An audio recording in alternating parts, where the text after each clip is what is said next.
네, 오늘 9월 15일 화요일 새벽 예배에 나오신 우리 성도님들을 환영합니다.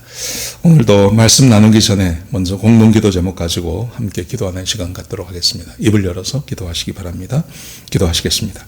홍석화 집사의 암을 치료해 주십시오. 배옥준 집사의 뇌졸중을 치료해 주십시오. 언어가 회복되고 오른쪽 팔다리에 힘이 생겨나도록 해 주십시오. 과가나 집사의 허리를 치료해 주십시오. 권하다 집사가 다시 걷도록 해 주십시오. 최영승 형제의 어머니 암을 고쳐주시고 신분 문제가 해결되게 해주시고 군대가 있는 동생의 안전을 지켜주십시오. 장병을 집사의 뇌졸중을 치료해 주십시오. 언어가 회복되고 오른쪽 팔다리에 힘이 생겨나도록 해주십시오. 김태남 집사를 회복시켜 주십시오. 오규선 어린이의 백혈병을 치료해 주십시오. 우한 폐렴으로부터 우리를 지켜주십시오. 예수님의 이름으로 기도합니다. 아멘.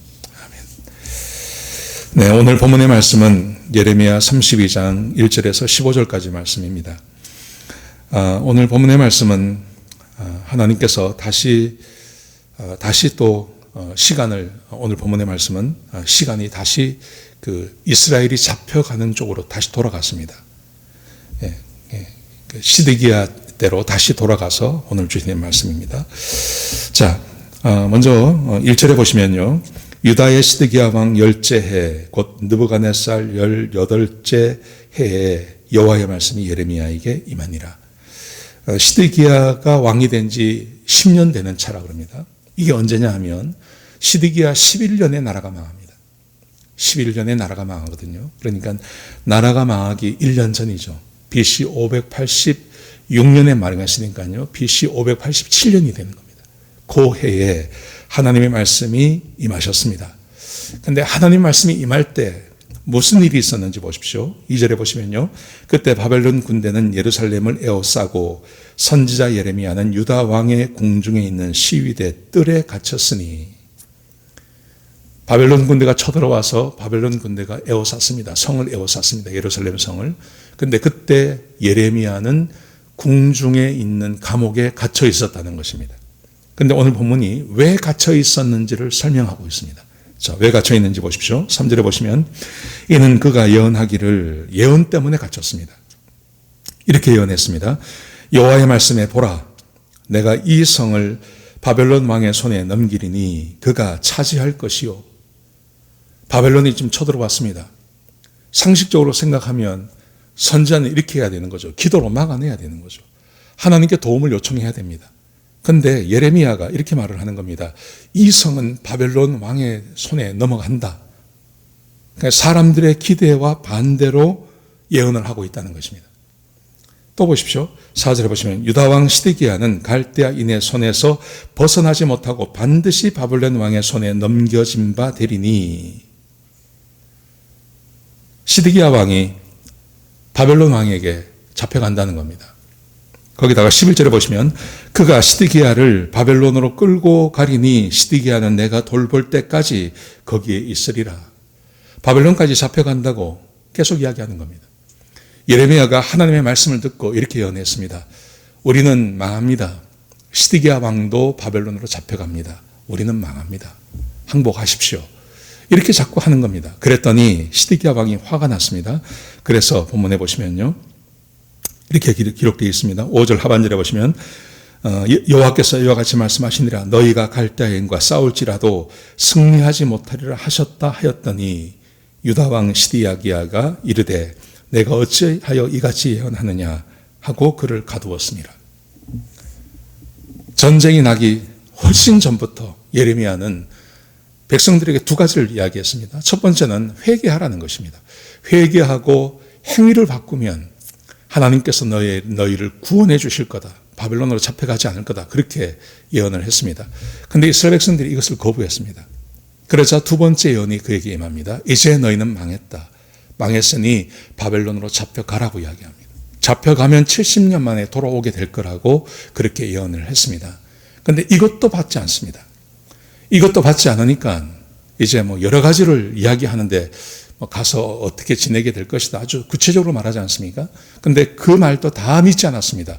이제 그렇게 하다 보니 이제 망하기 바로 직전에 예레미야는 감옥에 있고 여전히 하나님의 말씀, 이제 곧 망한다는 것을 계속 말씀하고 계시는 것입니다.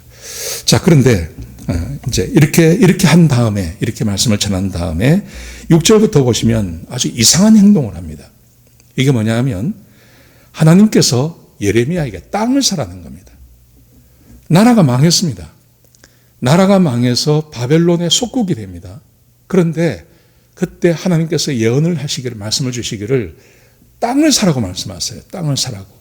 예레미야에게 땅을 사라고 말합니다. 근데 그 땅을 사라고 하는 목적이 뭐냐 하면 이 나라가 다시 회복되기 때문에, 그 회복된다는 것을 사람들에게 보여주기 위해서 어떤 행위예술처럼요, 퍼포먼스처럼요, 예레미야가 땅을 사는 겁니다. 그 땅을 어디서 사냐 하면 감옥에서 삽니다.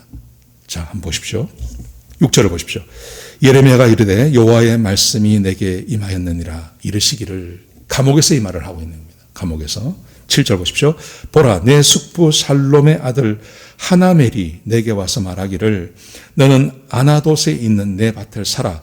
이 기업을 물을 권리가 내게 있느니라 하리라 하시더니, 하나님께서 말씀하시기를 자기 숙부의 아들이 와서, 자기에게 와서, 사촌이죠, 자기에게 와서 땅을 사라고 이야기하는, 나라가 망했는데, 나라가 망했으면 그 땅이 나하고 무슨 상관이 있겠습니까? 근데 그렇게 하라고 말씀하십니다. 자, 그래서 예레미야가 이 말씀에 순종합니다. 어떻게 순종하는지 한번 보십시오. 자, 8절에 보시면요, 여호와의 말씀과 같이 나의 숙부의 아들 하나멜이 시위대 뜰 안 나에게 와서 이르되 청하노니 너는 베냐민 땅 아나돗에 있는 나의 밭을 사라. 기업의 상속권이 내게 있고 물을 권리가 내게 있으니 너를 위하여 사라 하는지라 내가 이것이 여호와의 말씀인 줄 알았으므로. 그래서 은 17세겔을 주고 땅을 삽니다. 근데 땅을 사는데 그냥 사지 않고, 제가 다 읽지는 않겠습니다, 증인을 세우고 그리고 합법적으로 문서를 만듭니다. 그래서 그 집문서를 자기가 받습니다. 자기가 받는데 그것을 다 받은 다음에 마지막에 이 예레미야가 하는 말이 있습니다. 자, 보십시오. 15절을 보십시오. 이렇게 말씀하십니다. 만군의 여호와 이스라엘의 하나님께서 이와 같이 말씀하시니라. 뭐라고 말씀하시냐면 사람이 이 땅에서 집과 밭과 포도원을 다시 사게 되리라 하셨다 하니라. 나라가 망했습니다. 이제 나라가 망합니다. 곧 나라가 망합니다. 그런데 예레미야는 백성들에게 나라가 망한다는 것만 말하지 않고 이 나라가 다시 일어서게 될 거다. 포로로 잡혀간 사람들이 다시 돌아오게 된다. 그래서 그것을 보여주기 위해서 아무 가치도 없는 나라가 망해버리면 누가 그 땅 문서를 인정해 주겠습니까? 그런데 그 땅을 진짜 자기가 사는 겁니다. 사서 하나님께서 말씀하시기를 이곳에 다시 사람이 돌아오고 이곳에 집이 세워지고 이곳에 도시가 세워지고 포도원이 세워질 것을 사람들에게 가르치고 말하고 있는 겁니다. 오늘 본문이 우리에게 주고 있는 교훈은 이것입니다. 하나님께서 말씀하시면 말씀하신 대로 된다는 겁니다.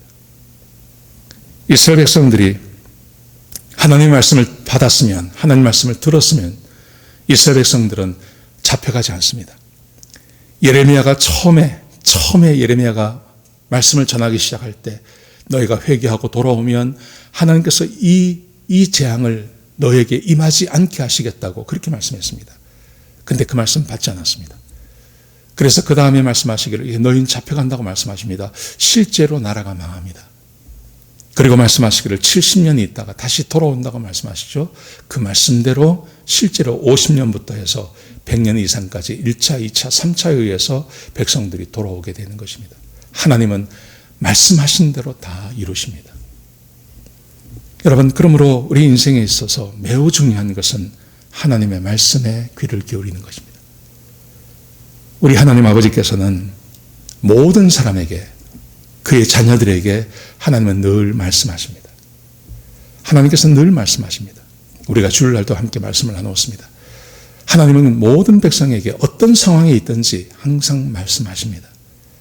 우리가 살아날 수 있는 길은요, 특별히 우리의 길이 형통하고 하나님과 함께 동행하는 길에 있어서는 별 문제가 되지 않습니다.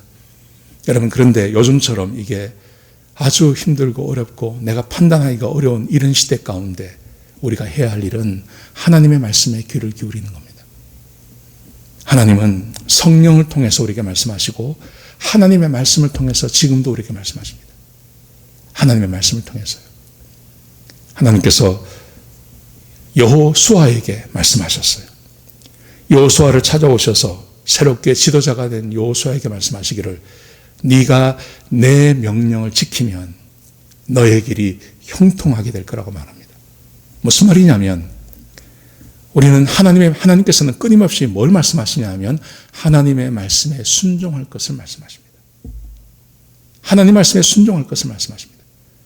우리는 어떤 상황이 되든지 그 상황 안에서 하나님께서 우리에게 주신 말씀 가운데 십계명이 있지 않습니까?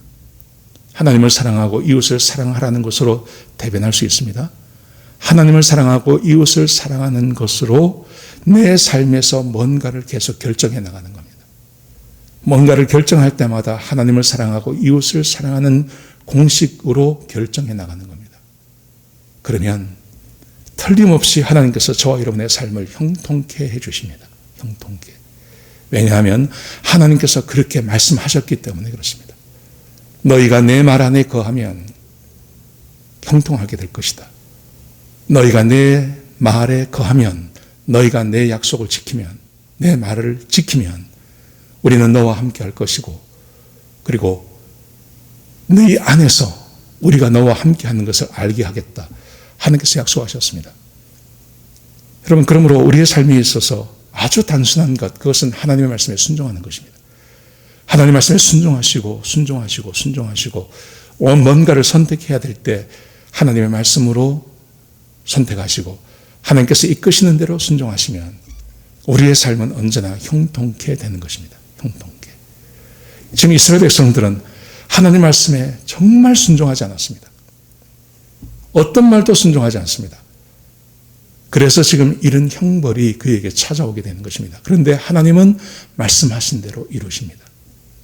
어제 우리가 함께 말씀을 나누었죠. 새 언약을 맺었다고요. 그 새 언약은 우리 안에 성령님이 거하시고 하나님 말씀이 우리 마음 가운데 새겨지는 것입니다. 그러면 우리는 하나님 말씀을 알 수도 있고 하나님 말씀대로 살 수 있는 능력도 생겨났습니다. 내가 의지를 통해서, 내 의지를 통해서 내 삶의 영역에서 뭔가를 선택해야 될 때 하나님을 사랑하고 이웃을 사랑하고 하나님 말씀에 순종하는 것으로 그렇게 선택하시면 저와 여러분의 길은 언제나 형통하게 됩니다. 언제나 하나님 안에서 형통함을 누리며 살아갈 수 있습니다. 오늘 본문이 우리에게 주고 있는 교훈, 하나님께서는 말씀하시면 말씀하신 대로 됩니다. 하나님의 이 말씀은 이 세상이 다 변해도 변하지 않습니다. 여러분, 그러므로 하나님의 말씀을 생명처럼 귀히 여기십시오. 그리고 그 말씀을 따라서 하십시오. 그러시기만 하면 우리의 삶이 형통하게 될 줄로 믿습니다. 오늘 하루 하나님 말씀이, 하나님께서 말씀하시면 그 말씀이 이룬다는 것을 기억하십시오. 그리고 하나님 말씀에 순종하기로 다짐하시는 귀한 하루가 되시기를 주의 이름으로 축복합니다. 기도하시겠습니다. 하나님, 귀한 말씀 주셔서 감사합니다. 아버지 하나님, 하나님 말씀을 귀히 여기게 하시고 하나님께서 말씀하시면 말씀하신 대로 이루어지는 것을 알게 하여 주셔서 주의 백성들이 주의 말씀에 순종함으로 하나님과 동행하는 그런 귀한 삶을 살아갈 수 있도록 역사하여 주옵소서. 주님, 귀한 말씀 주셔서 감사합니다. 하나님 말씀을 따라 살려고 애쓰고하는 주의 백성들을 기억하시고 하나님께서 약속하신 대로 평강의 복을 더하여 주옵소서. 안전하게 지켜주시옵소서. 주님 감사합니다. 예수님의 귀하신 이름으로 간절히 기도드렸습니다. 아멘.